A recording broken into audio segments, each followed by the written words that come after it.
ça voulait dire on est heureux. La bohème, la bohème, ça voulait dire on est heureux. Hola, muy buenos días a todos. Es un gusto para mí recibirlos. Soy Liliana Hidalgo, directora general de la Cámara de Comercio e Industria Franco-Argentina. Estamos acá en un nuevo webinar de la Comisión Legal y Fiscal de nuestra Cámara.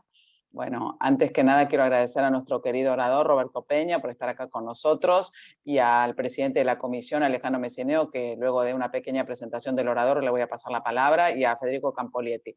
Tanto el doctor Messineo como el doctor Campolietti, bueno, el doctor Messineo es socio del estudio Bomchil, acompañado por su colega Federico Campolietti, que bueno, se va a unir en unos minutos. Presento al orador brevemente. El doctor Roberto Peña es titular del estudio Peña, Pereira y Acevedo y Asociados. Es abogado egresado de la Universidad de Buenos Aires, de la Facultad de Derecho de la Universidad de Buenos Aires, es asesor de empresas locales y extranjeras y fue becado por la Fundación Universitaria del Río de la Plata para desarrollar su programa en Estados Unidos en 1980 y por la Organización Iberoamericana de Seguridad Social para desarrollar estudios en su sede ubicada en el Instituto de Cooperación Iberoamericana ICI de Madrid, España, en 1983. Ex asesor jurídico del presidente y director del Banco Central de la República Argentina y ex gerente de servicio jurídico del Instituto de Servicios Sociales Bancarios, organismo público que prestaba servicios médico-asistenciales a los empleados bancarios de todo el país. Les agradezco mucho a todos estar acá y le paso la palabra al doctor Messineo. Gracias, Liliana. Buenos días a todos. Bueno, hoy nuestro orador es un colaborador de la comisión desde hace muchísimos años.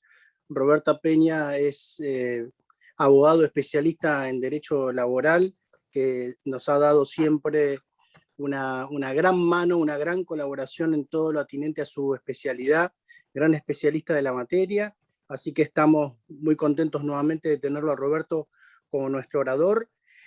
El derecho del trabajo y sobre todo estas cuestiones relativas al despido, como saben ustedes, han sido una materia de todo este último tiempo muy sensible, muy especial. Todo el derecho de trabajo ha sufrido de alguna materia las vicisitudes de la pandemia y todo lo que ha sucedido. Así que qué mejor que tenerlo a Roberto para que nos cuente un poco cómo es la situación actual.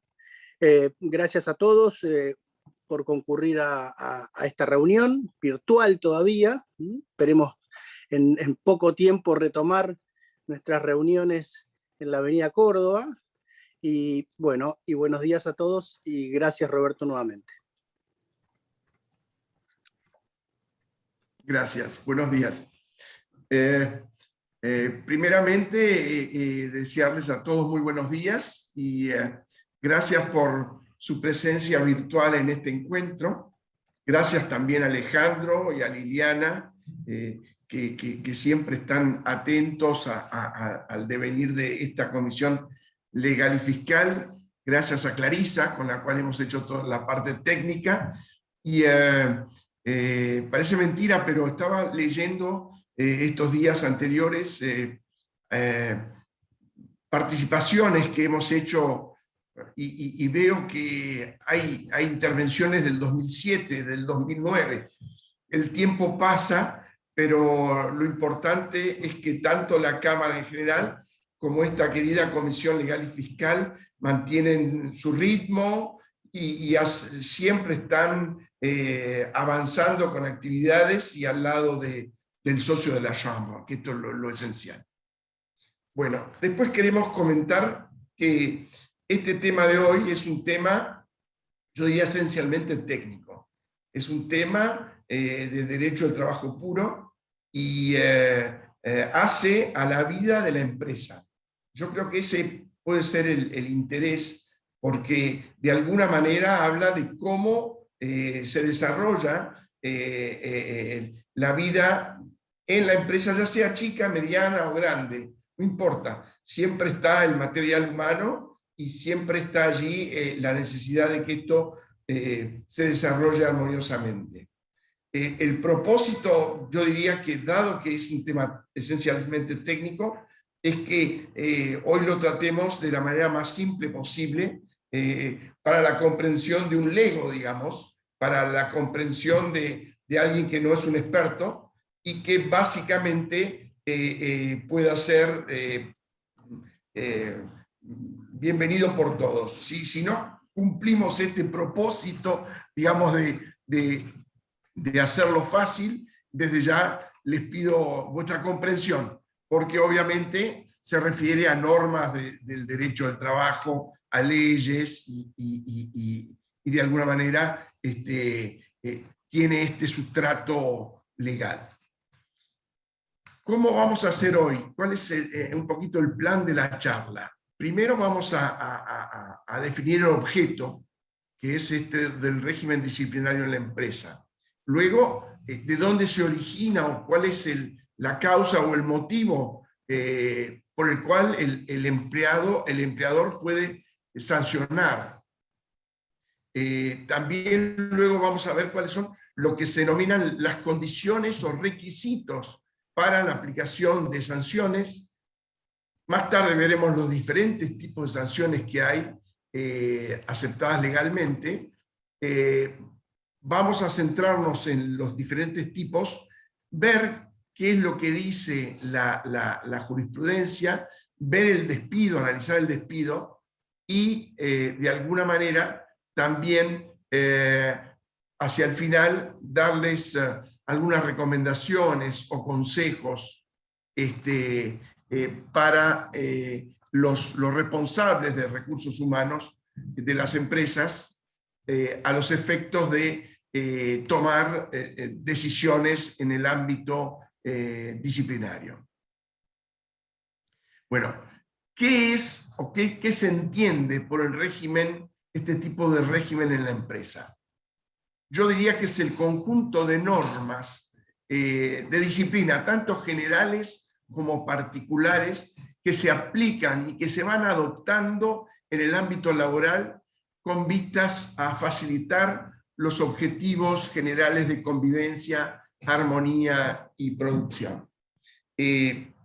Cuando hablo de normas generales, por supuesto, la base es la Constitución, la Ley de Contrato de Trabajo, los estatutos profesionales, las convenciones colectivas, y algo también que es muy importante, los reglamentos internos o normas de convivencia que dictan las compañías de acuerdo a sus propias especificaciones.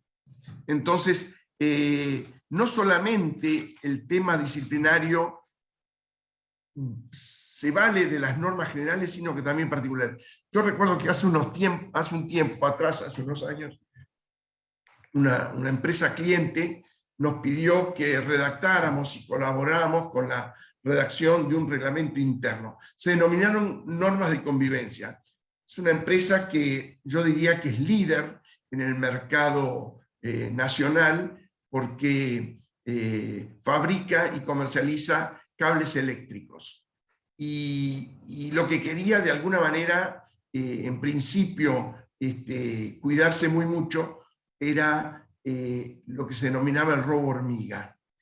Ocurre que esta empresa trabajaba con cobre, con plásticos, todos materiales caros, y lo que quería de alguna manera organizarse era la salida del personal. ¿Cómo iba a hacerse esto del control de la salida del personal?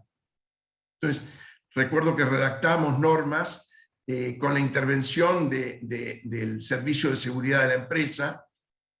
Habíamos pensado en que se armaba frente a un caso concreto donde se preveía que había algún intento de retiro de material, se labraba un acta, se llamaba a uno de los superiores para que determinara la situación y luego de un periodo de análisis se adoptaba una decisión, muy dura por cierto. Entonces, luego se siguió con temas de puntualidad y ahí sí hubo una especie de casuismo respecto de la impuntualidad, las llegadas tarde, las ausencias. Ahí sí hubo una aclaración de qué medidas iban a adoptarse en función de la falta que pudiera cometerse. Pero bueno, ¿a dónde voy? Los reglamentos internos, estas normas de convivencia, son realmente interesantes. ¿Por qué? porque aclaran al personal cómo debe manejarse, cómo debe comportarse, y no queda todo en que se explica qué es lo que va a pasar. No, no. Aquí lo que se hizo fue redactar un manual, se entregó a cada empleado un ejemplar de ese manual bajo firma de recepción, se guardó en el legajo de personal de cada uno esta constancia de recepción, y la verdad que luego estuvo muy interesante, porque nadie, digamos, impugnó el manual, y con el tiempo eso pasó a ser algo realmente habitual.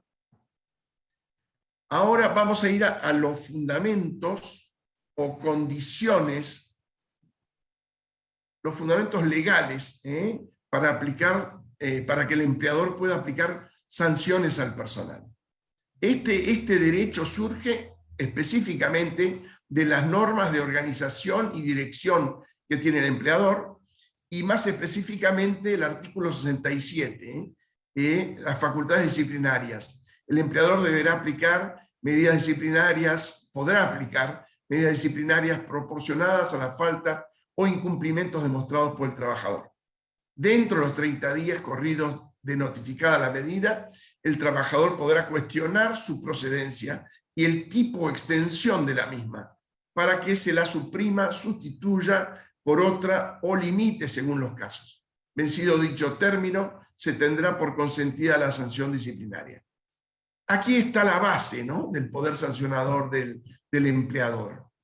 Y asimismo hay que ver la consecuente obligación que tiene el empleado, que esa los vemos en los deberes que se denominan de diligencia, fidelidad y obediencia. Y ahí hemos copiado el artículo 86 de la Ley contra el Trabajo respecto al cumplimiento de órdenes o instrucciones.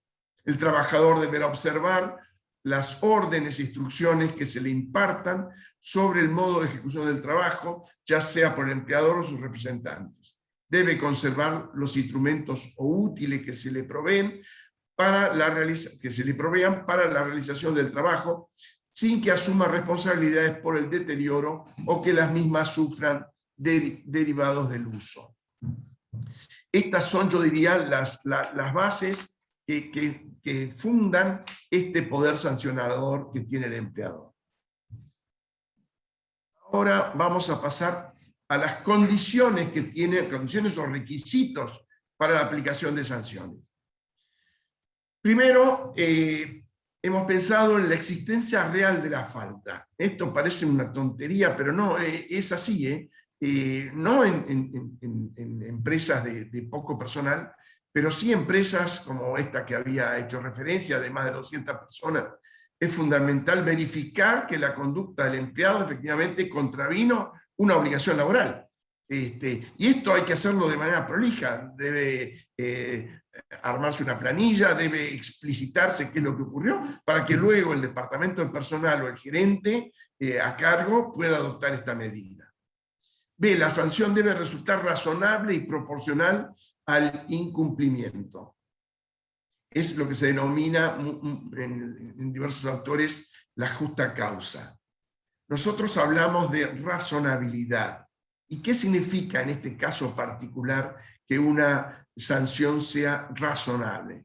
Pues bien, que ha sido meditada, que se ajusta al hecho específico de que se trate, que en este caso parece que la razonabilidad es lo contrario, o podríamos denominar lo antónimo a lo arbitrario.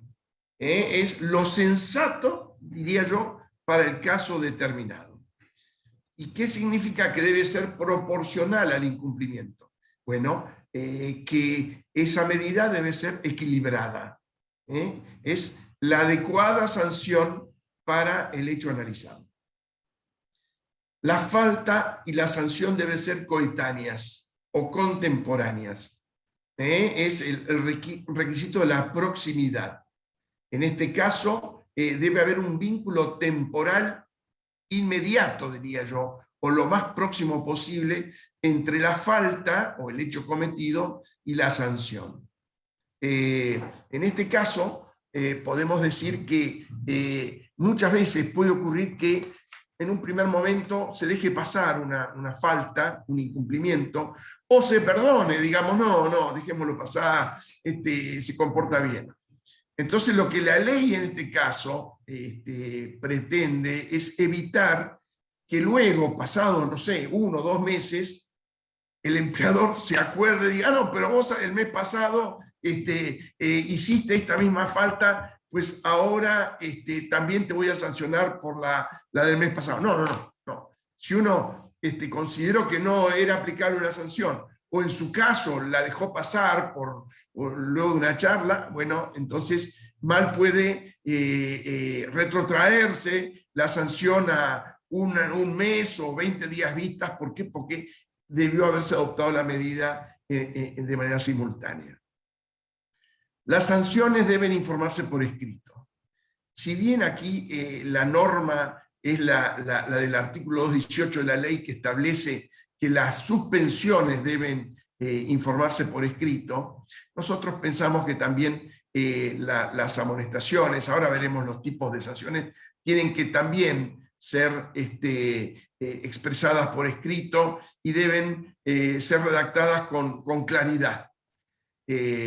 Por escrito, ¿por qué? Porque en general se entrega un ejemplar al trabajador, se notifica, y ese antecedente disciplinario se archiva en el legajo de personal. Y esto también permite que el trabajador pueda eventualmente impugnar la sanción, como hemos leído del artículo 67, pues es un derecho que tiene el empleado de impugnar o cuestionar la falta.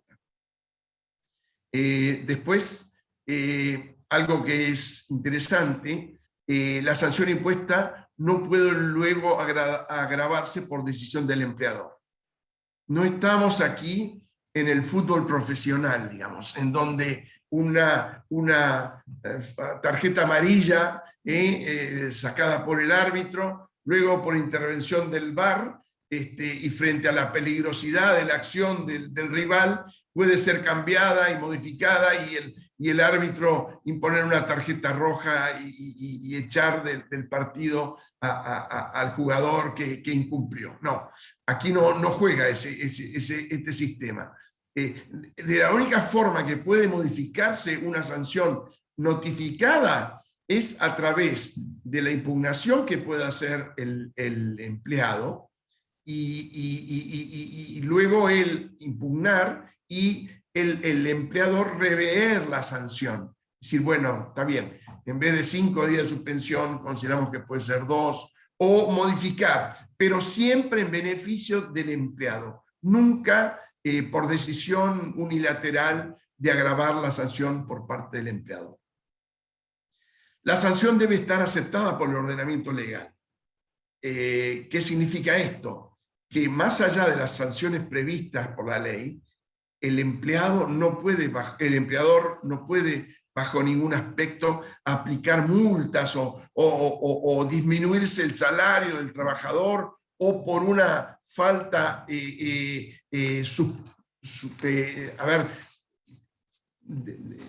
quitarle la categoría salarial o escalafonaria que puede tener el empleado. No, son sanciones, es una cosa, y multas y ese tipo de actividades están absolutamente prohibidos.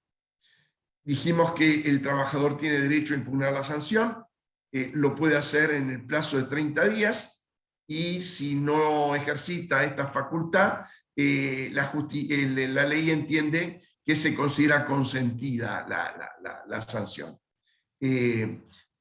La ley habla de que se suprima, se sustituya por otra o se limite según los casos. Esto puede ocurrir, pero luego de un descargo que puede hacer el empleado, y la patronal modificar la sanción. Y después no pueden aplicarse 2 sanciones por un mismo hecho.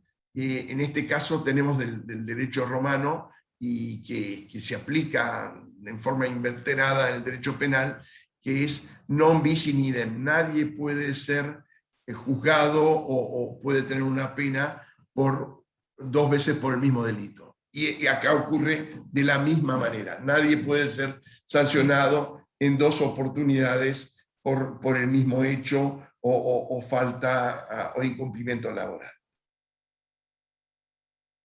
Vamos ahora a las sanciones. ¿Cuáles son las sanciones disciplinarias? Tenemos varias y a cada una nos vamos a ir refiriendo. La primera que podemos analizar es el llamado de atención.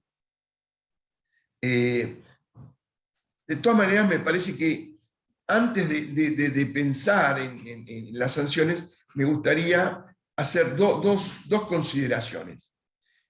La primera, y volviendo un poquito al tema del derecho penal, en el derecho laboral no existe una tabla o una escala que disponga cuál es el hecho o la falta cometida y cuál es su sanción. Esto es típico del derecho penal, digamos, ante un tipo legal, ante la comisión de un delito, se indica en el Código Penal cuántos años de reclusión o de prisión debe darse. Esto no. Acá en derecho laboral no tenemos esto, no hay sanciones prefijadas de antemano por la ley. Esto de alguna manera es un inconveniente porque uno tiene que estar siempre midiendo a ver qué sanción aplica. Pero a la vez, y lo interesante de esto, es un desafío de alguna manera a la inteligencia y a la capacidad del gerente o del responsable del personal que debe aplicar la sanción. Y otra cosa que quería comentarles es que estas sanciones, si bien tienen obviamente un componente punitorio, de castigo, y en algunos casos ejemplarizador, la verdad es que han sido pensadas para que el empleado pueda modificar su conducta. Y este es el objetivo de la sanción, de alguna manera. Mejorar el nivel de prestación de las tareas de este empleado y, de alguna manera, que no se repitan estos hechos o de alguna manera, los incumplimientos de que se trata. Bueno, ahora sí vamos a las sanciones. El llamado a atención. Parte de la doctrina no cree que sea una sanción. Y en esencia no se notifica o se informa por escrito. Ello diría una suerte de advertencia. Pero en esencia el llamado de atención, en función de la capacidad o del liderazgo o de la personalidad del empleador o del superior que puede intervenir o digamos, un supervisor inteligente, puede fácilmente mostrarle al empleado cuáles son las consecuencias negativas de ese obrar y demostrarle también que su actividad o lo que está haciendo, de alguna manera también muchas veces influye en la actividad o en el desempeño de sus compañeros. Esto en las empresas con fábrica, con líneas de montaje, es el ABC, digamos. Las macanas que pueda desarrollar un empleado casi necesariamente tiene una repercusión con sus compañeros. Y ahí uno tiene la oportunidad de explicar bien, de llamar la atención y evitar que estos incumplimientos puedan producirse en el futuro. Ahí estamos. Insisto, el objetivo es la modificación de las conductas. La amonestación es una sanción que podríamos denominarla leve porque no trae una consecuencia económica para el empleado. Esta amonestación sí ya se notifica por escrito y por lo general, como habíamos anticipado, se entrega un ejemplar al trabajador. Este puede eventualmente hacer un descargo y en el caso de que el empleado, el trabajador, se negara a recibir la sanción por escrito, pues entonces hay que mandar una carta documento hacerla efectiva a través de este medio en el domicilio que el trabajador ha de alguna manera informado al departamento de personal. Queda claro también que la reiteración de amonestaciones o inconductas similares puede traer aparejadas ya sanciones de mayor gravedad, como por ejemplo la suspensión. Y aquí caemos a la suspensión. Hemos anotado 3 tipos. Una es la suspensión disciplinaria. Esta sí se considera una sanción grave porque implica una pérdida de la remuneración del empleado. ¿Por qué? Porque el día de suspensión no lo cobra. Queda claro que el incumplimiento ya del empleado, del trabajador, ya tiene relevancia. Y nosotros hemos hablado de los requisitos generales y acá también hay que pensar en la razonabilidad, la proporcionalidad y la notificación por escrito, con la, yo diría, la característica especial en que cuando se hablan de suspensiones hay que aclarar muy bien de cuántos días estamos hablando y cómo va a cumplirse la medida. En este aspecto la experiencia nos informa de una pequeña complicación que puede tener la notificación de la suspensión. El ideal, lo más conveniente es que uno notifique la suspensión por 2 días, 3 días, se notifique al empleado en el ámbito de la empresa y allí mismo se indique cuándo debe reintegrarse a sus tareas habituales. Esto puede presentar problemas si se hace a través de una carta documento. ¿Por qué? Porque el envío de la carta documento puede llegar más tarde, vale decir, dentro del curso del periodo de suspensión y quedar poco claro cuándo debe el empleado reintegrarse a sus tareas habituales, porque si llegó tarde, pues uno no puede decir exactamente cuándo vuelve. Así que yo dejaría para la suspensión por escrito y en la fábrica o en la empresa la sanción con la fecha de cuándo debe reintegrarse. Y en el caso de la notificación por carta documento, concretamente hablar solamente de cuántos días de suspensión es lo que se aplica. ¿Qué faltas traen aparejada o podrían traer aparejada una suspensión? Nosotros hemos visto con los clientes que tienen una empresa de higiene y seguridad del trabajo que enviaron a una licenciada en higiene para hacer un informe, hacer un croquis, un plano que ella estaba en condiciones de hacer, y el trabajo fue incompleto, erróneo, tuvo que ser modificado por otro profesional e incluso provocó la queja del cliente, que era una entidad bancaria. Bueno, ahí se dispuso la suspensión y se aclaró exactamente el plazo y el motivo. Y en este caso, la empleada no hizo impugnación ninguna. También lo habitual es amonestaciones seguidas por ausencia, sin aviso ni justificación. Bueno, va a una suspensión.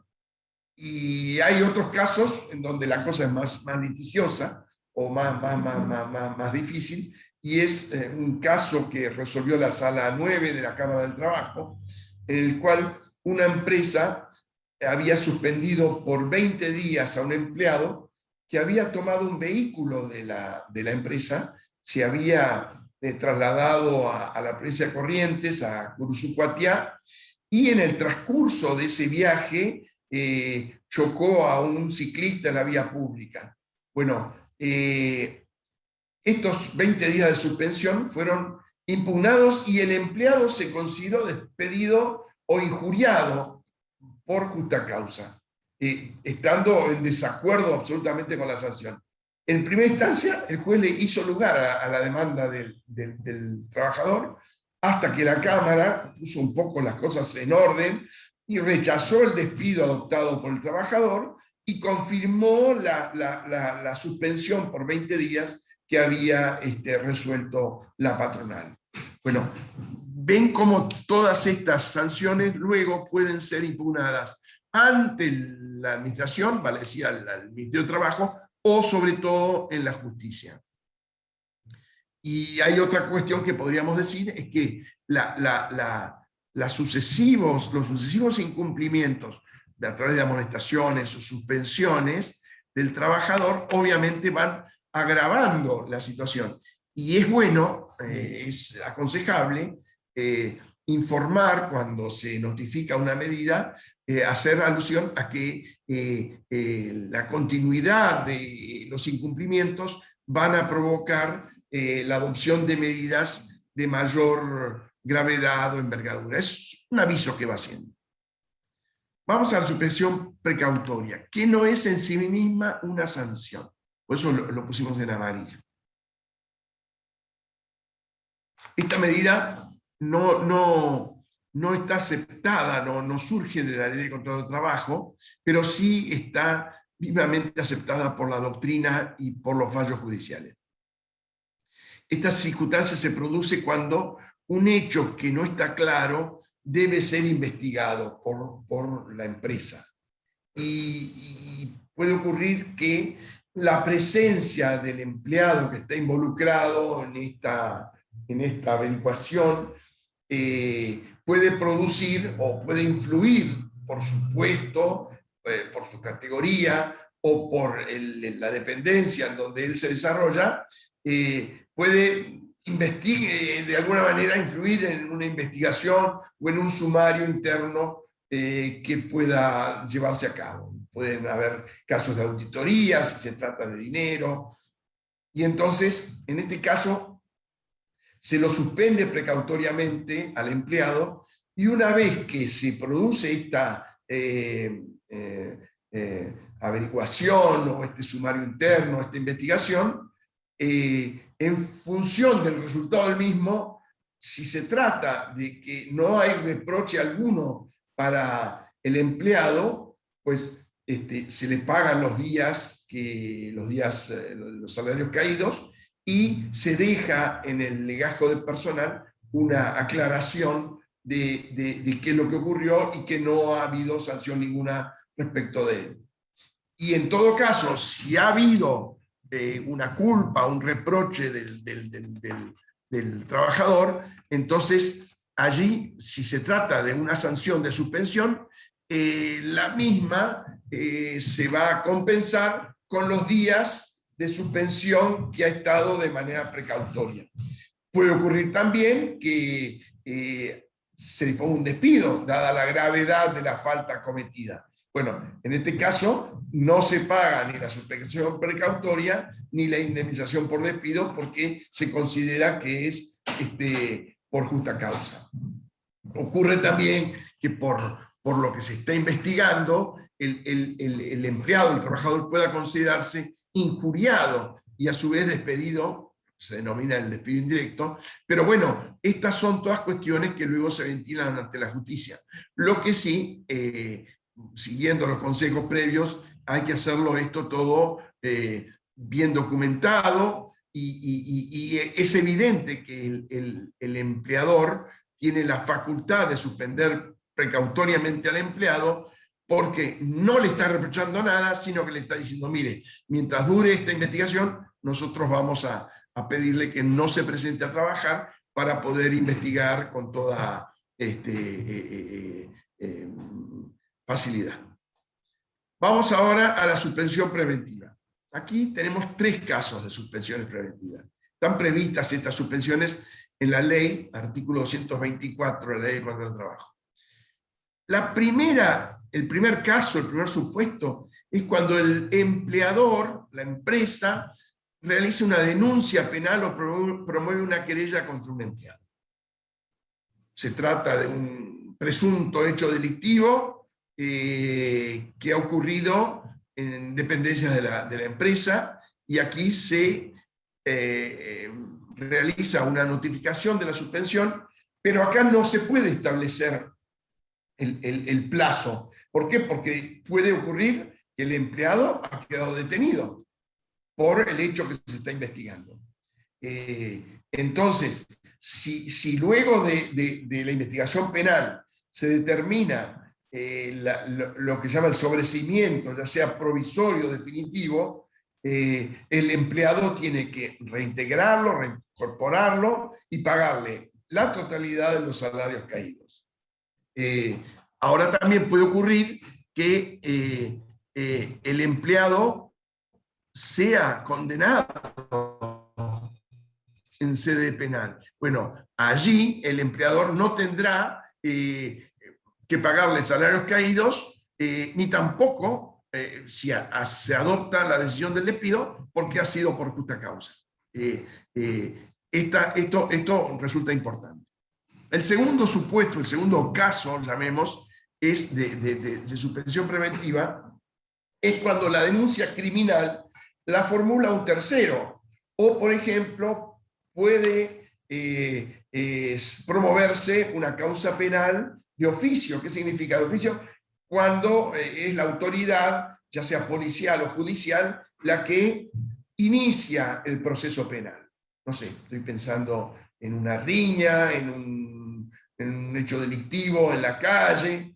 Entonces, aquí en este caso, si hay sentencia condenatoria, la empresa puede disponer el despido por justa causa y abstenerse de pagar los salarios caídos, porque el empleado no fue a trabajar y la empresa no tuvo vinculación ninguna con esta causa penal. Es un tema particular y luego de adoptar la decisión, uno puede despedirlo por justa causa. Ahora, perdón, ¿qué pasa cuando se lo sobresee al trabajador? Bueno, debe hacer una presentación, pedir formalmente su reincorporación y no tendrá derecho al cobro de salarios caídos, porque en este caso la empresa no tuvo absolutamente nada que ver con la denuncia o con la causa penal. Vamos al último caso, y es una acción penal que se puede haber iniciado de oficio o por denuncia de un tercero, pero por un hecho relativo o producido en ocasión del trabajo. Es el supuesto de un empleado, un chofer, que está haciendo un reparto de la empresa, de elementos empresarios, y lesiona a alguien o choca a otro. Y acá en este caso, si bien no ha ocurrido en principio en dependencias de la empresa, lo ha sido fuera de la empresa, pero con por ejemplo, un vehículo del empresario. Bueno, ¿qué se ha resuelto en estos casos? Que el empleador debe pagar los salarios caídos. ¿Por qué? Es discutible, ¿no? Porque no prestó tareas ese trabajador, pero la jurisprudencia ha sostenido que la empresa o el empleador debe afrontar los riesgos derivados de la actividad que desarrolla. Y ahora sí vamos al despido, que es la sanción más grave porque pone fin a la relación laboral.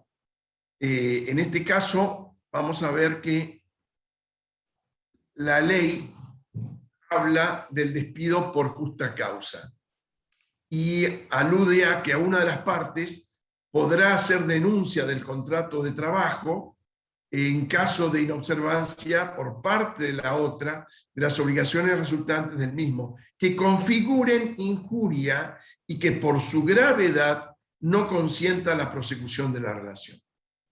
La valoración deberá ser hecha prudencialmente por los jueces, teniendo en consideración el carácter de las relaciones que resultan del contrato de trabajo, según lo dispuesto en la presente ley, y las modalidades y circunstancias personales de cada caso. Bueno, aquí vemos que la ley le da a las dos partes del contrato de trabajo la posibilidad de ponerle fin, de resolverlo, de terminar la relación laboral. tanto al empleador como al empleado. Cuando lo adopta el despido por justa causa el empleado, estamos hablando de un despido indirecto, porque es lo inhabitual. Lo habitual es que sea el empleado el que, como tiene esa potestad sancionatoria, resuelva el despido del trabajador, lo que se llama el despido directo. Ahora bien, obviamente que el empleado puede disponer, el empleador puede disponer el despido sin indicación de causa, pero en este caso debe afrontar el pago de las multas y de las indemnizaciones derivadas de esta decisión. Esto es lo que en la actualidad está prohibido, y está prohibido desde el año pasado por los decretos de necesidad de urgencia del Poder Ejecutivo, pero que hablan de el despido sin justa causa. Aquí lo que estamos tratando es otra cuestión. Estamos hablando del despido con justa causa por razones disciplinarias. Ahora bien, la ley no determina cuáles son los incumplimientos que autorizan la resolución del contrato de trabajo, sino que alude, como pueden ver bien, es a una injuria que por su gravedad, dice, no consienta la prosecución de la relación.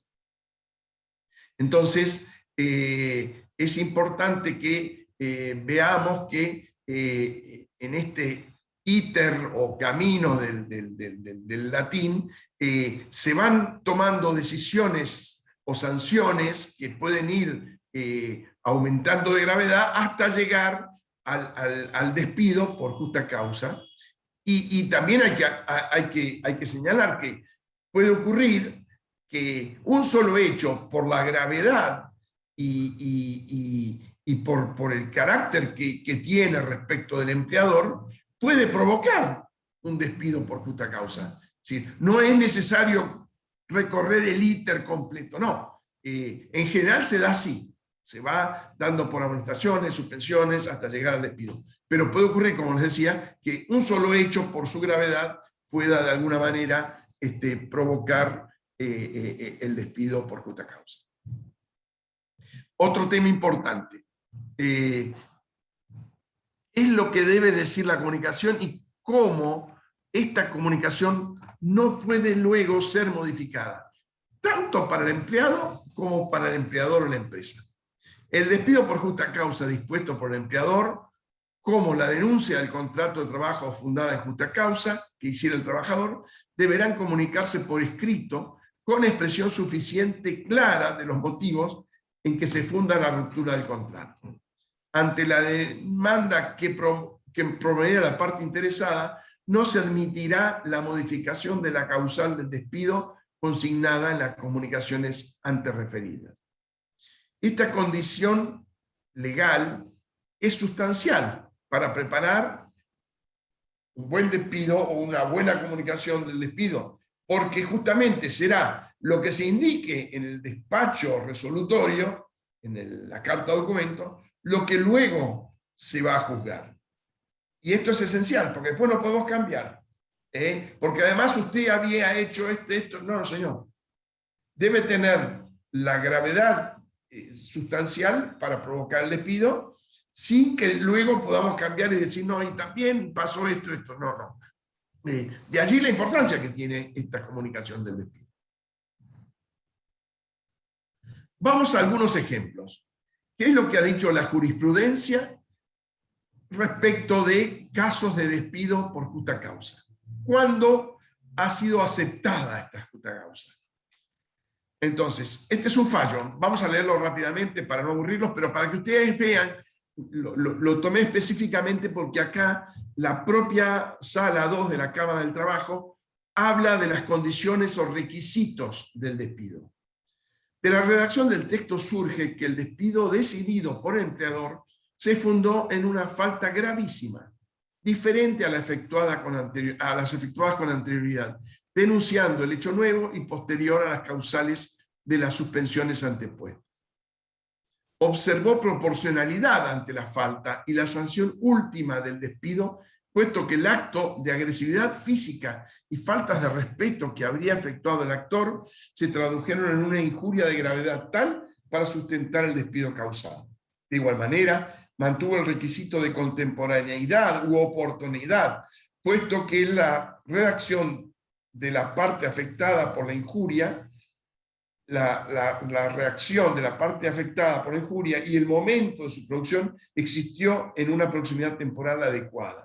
Por último, todos los incumplimientos anteriores, así como el último producido por el actor, fueron claramente comunicados por escrito, de manera fehaciente, circunstancia no controvertida en autos. Ahí se fijan los tribunales como notan que no habían sido controvertidos, con la expresión suficiente del detalle de los hechos, del momento de los sujetos.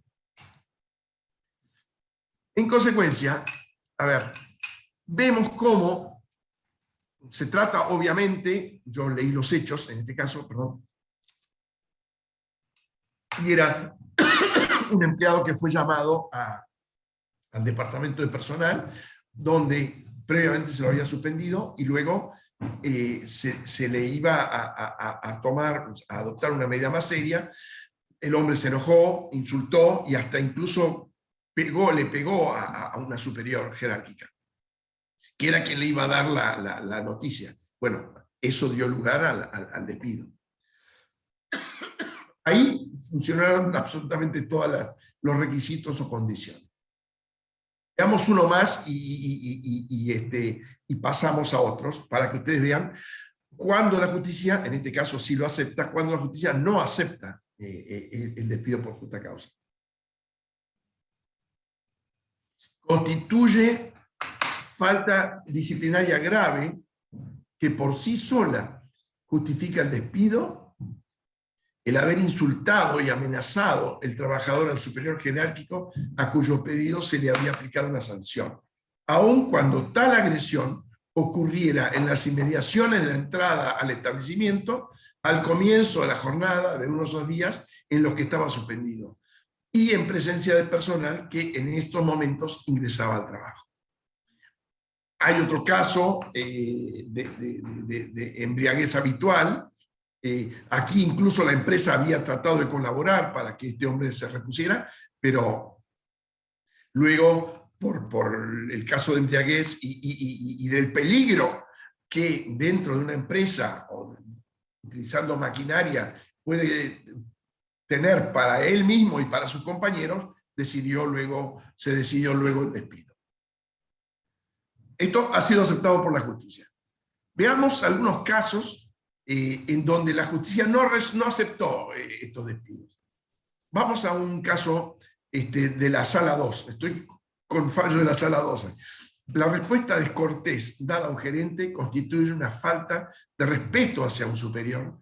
Debe ser sancionada, pero no autoriza despido por la causa de injurias, porque tal actitud no reviste la gravedad suficiente como para tornar imposible la prosecución de la relación laboral, máxime tratándose de un empleado con una antigüedad considerable, 6 años, y que nunca había sido objeto de suspensión. Vamos a otro caso y después ya vamos a pasar a otro capítulo. Resulta desproporcionado el despido dispuesto por la empleadora con fundamento en la ausencia injustificada de la trabajadora por un día, si no existen antecedentes de apercibimientos y suspensiones contemporáneas invocadas como justificativos del cese.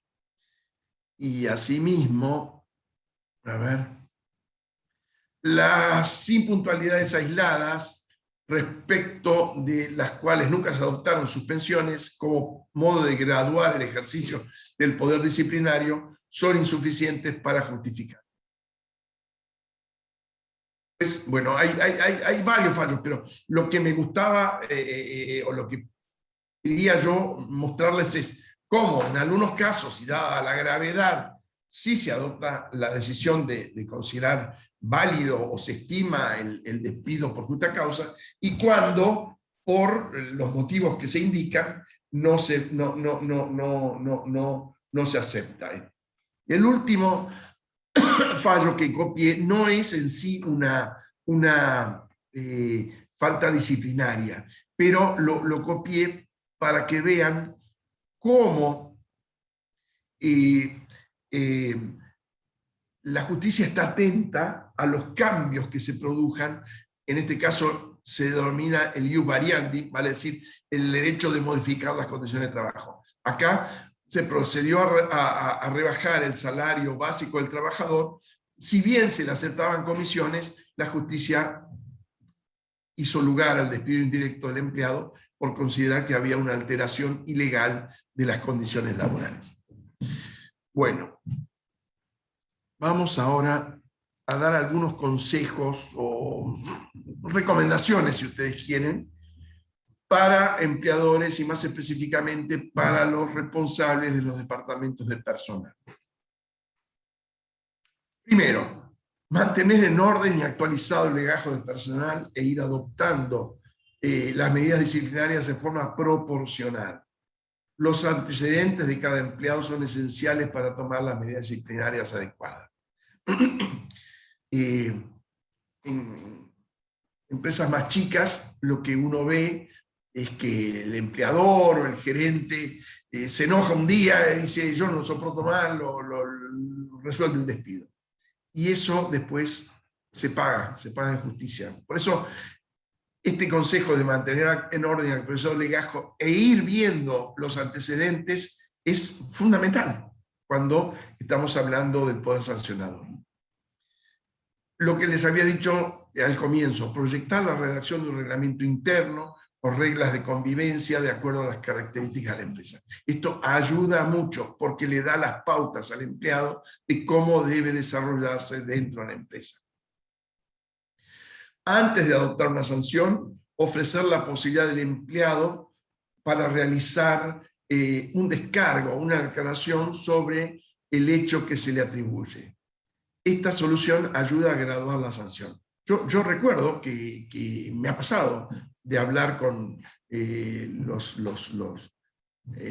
delegados de personal o representantes de personal en alguna audiencia del Ministerio de Trabajo, y ellos decirme, no, lo que pasa es que este descargo que ustedes ofrecen es una trampa, por lo que quieren es que el empleado se autoincrimine. No, le digo, fallan de foco, al contrario, es una deferencia que tiene la empresa antes de disponer o no una sanción, escucharlo, darle la posibilidad de que él explique qué ocurrió, para que eso después ayude a merituar o inclusive descartar la sanción. Bueno, por supuesto que la controversia no llegó a buen puerto, pero creo que en su momento les expliqué que esta era una garantía que tenía el empleado y que como tal debían saber apreciarla. Por último, tenemos otros consejitos más, pero en este caso es dar cumplimiento al requisito de razonabilidad. Acuérdense que en este caso, cuando hablamos de razonabilidad, es lo contrario, o como dijimos antes, el antónimo de arbitrariedad. Vamos a...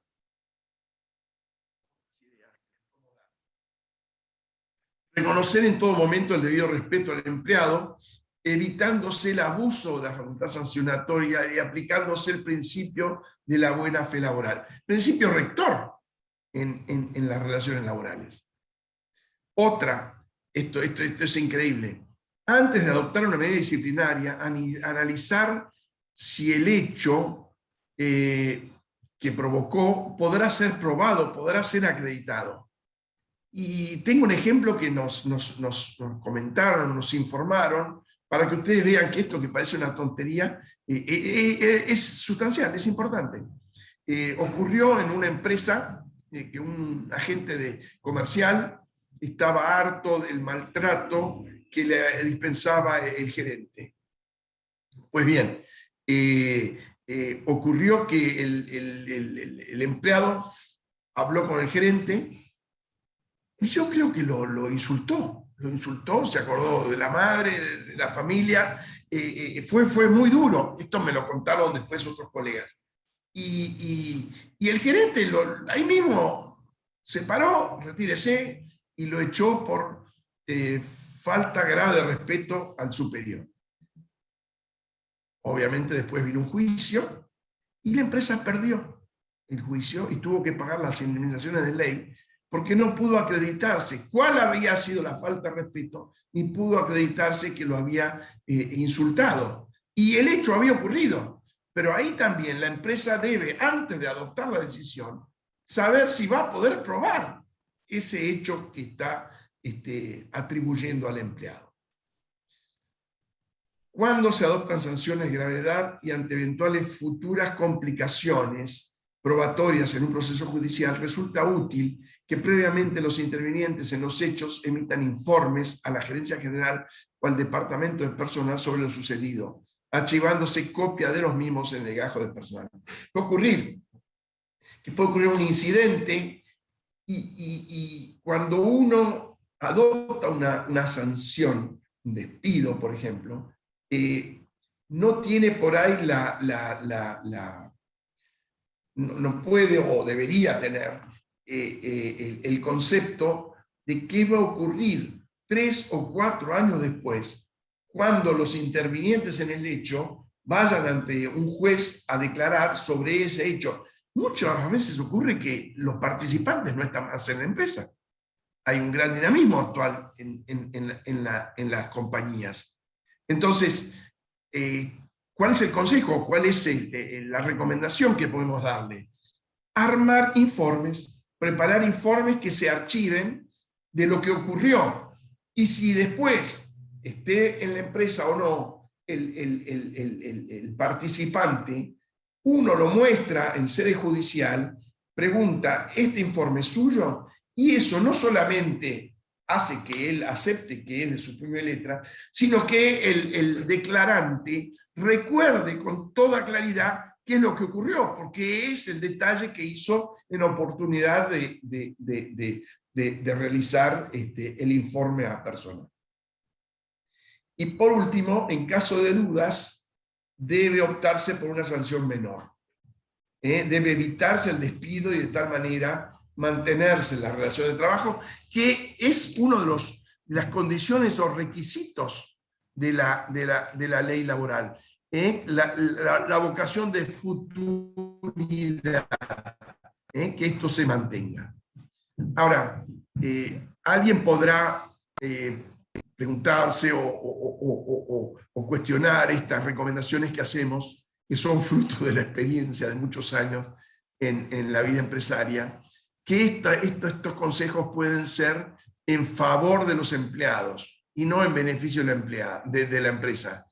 Y sinceramente, tomar esto así sería un claro error, porque no es así. Si bien los consejos, estas recomendaciones tienen una amplia dimensión ética, porque hay que portarse correctamente, también tienen un neto sentido práctico. Porque en definitiva, ese análisis es el que van a hacer los jueces. Son, diría yo, dos caras de la misma moneda. Hay que entender que los apuros, las improvisaciones, esas broncas de las cuales hablaban, las cóleras canalizadas indebidamente, provocan despidos mal planificados. Y, estimados amigos, los juicios laborales en Argentina son muy caros y deben pagarse duros intereses, tasas altísimas, muchas veces multas, porque al empleado le beneficia el hecho de tener que acudir a la justicia para demostrar la injusta causa del despido, honorarios de peritos, de la contraparte, tasas de justicias, y debe ponderarse que muchas veces las decisiones de un tribunal, por ejemplo, la sala primera de la Cámara del Trabajo, para un tema exactamente igual o análogo, es diferente al que puede adoptar la sala décima de la Cámara. En consecuencia, ir a la justicia ya implica un problema. Entonces, solo cabe acudir a los tribunales y defender las decisiones adoptadas en el ámbito de la empresa cuando se tienen buenas posibilidades de éxito. Nadie puede asegurar, ningún abogado puede asegurar el éxito en una controversia, en una contienda. ¿Por qué? Porque no depende del abogado, depende de los testigos, de cómo la prueba se produce, etc. Pero por lo menos sí pensarse en las buenas posibilidades de éxito. bueno, de esta manera hemos terminado esta charla de nuestra parte y obviamente quedamos abiertos a comentarios, a consultas, a preguntas que quieran formular o al intercambio de experiencias, que siempre es muy interesante. Muchísimas gracias, Roberto. Realmente muy interesante. Te felicito porque sos un experto, pero es impresionante la cantidad de ejemplos que pudiste dar, que eso es lo que más nos ilustra, ¿no? Cuando tenemos los ejemplos es cuando más nos damos cuenta de las situaciones. Así que me parece espectacular como presentaste. No sé si hay alguna pregunta. Le paso la palabra a Federico Campoliete, el doctor Federico Campoliete, socio de Estudio Bomchil, y es co-coordinador con el doctor Messineo de esta comisión. No sé si, Federico, ¿quieres decir unas palabras o si hay alguna pregunta en el chat, Clary? En el chat no tenemos preguntas. Si alguien la quiere hacer de viva voz, puede habilitar el micrófono, y si no, Federico, te cedo la palabra. Bueno, muchas gracias, Clarisa, y muchas gracias, Roberto, también por la exposición, la verdad que muy sólida, como siempre, muy detallada. Yo tenía una pregunta muy breve en el caso este que contaste del insulto del empleado que después no se puede probar. Bueno, ¿cómo se prueba, no? Que el gerente debería ir acompañado siempre de un testigo y si esa prueba es válida después eventualmente o no. Porque no creo que haya una manera de probarlo, eso si es que uno no lo graba. Hoy hay medios tecnológicos para hacerlo, pero no sé, me parece difícil, ¿no? Bueno, esto sucedió hace como 20 años. El abogado que estuvo en esa controversia nos contó el hecho. Y hoy sí es más fácil porque se puede grabar, porque un celular ayuda. Y yo, ¿qué hubiera hecho? No sé, yo a lo mejor hubiera llamado a alguien y decir, bueno, acá la gente comercial está haciendo alguna comunicación, me gustaría que también la comentes. Yo no sé, ha pasado casos en sistemas disciplinarios que tiene tanta bronca el empleado que la reproduce delante de un testigo y ahí el tema está cerrado.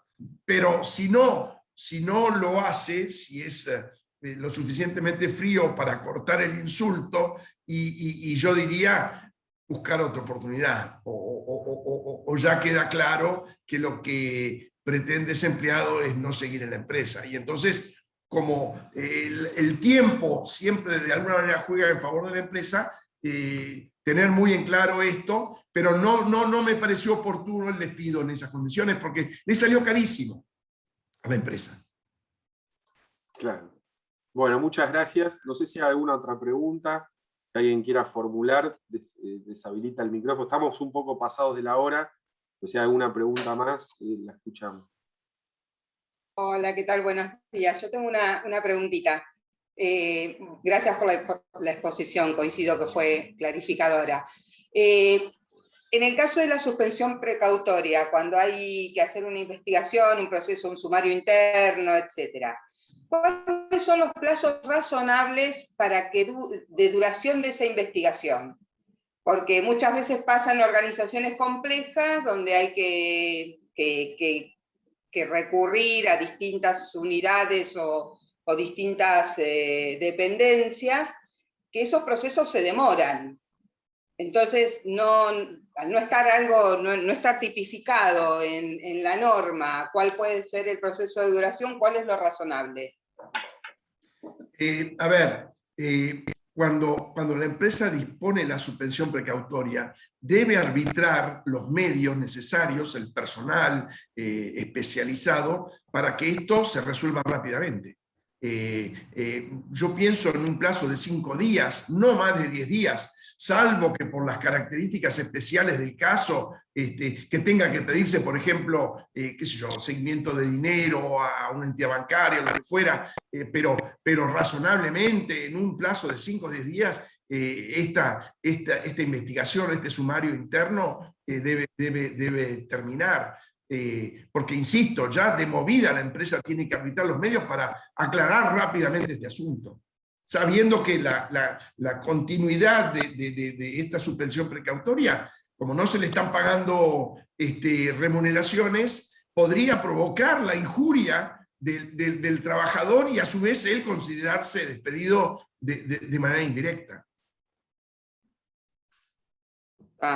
Sí, bueno, siempre y cuando la suspensión precautoria sea sin goce de haberes, porque se puede aplicar una suspensión con goce de haberes.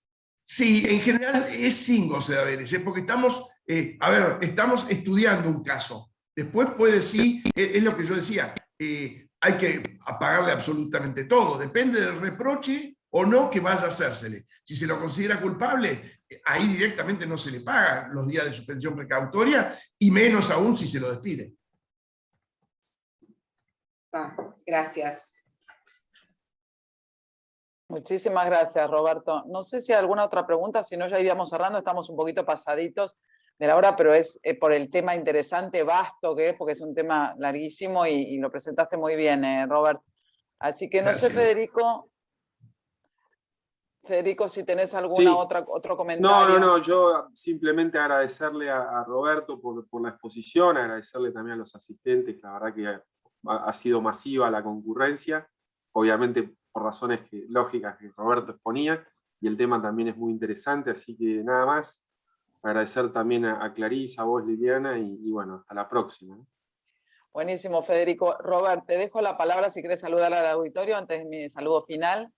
Un detallito, Bueno, Roberto, en el chat hay muy buenos comentarios y felicitaciones para vos, no quería dejar de decirlo, te felicitan por la charla y por las excelentes recomendaciones. bueno, muchas gracias a todos.